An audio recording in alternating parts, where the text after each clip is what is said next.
Selamat pagi untuk kita semua. Terima kasih atas kesempatan yang diberikan kepada saya.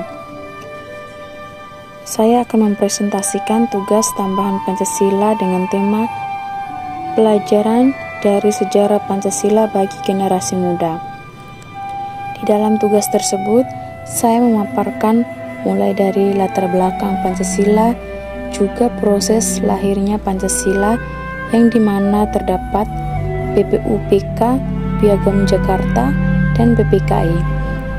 Nah, di sini juga terdapat peristiwa penting tentang bagaimana proses lahirnya Pancasila dan nilai-nilai Pancasila. Maka dari itu, mari kita sama-sama menyaksikan video tersebut. Terima kasih.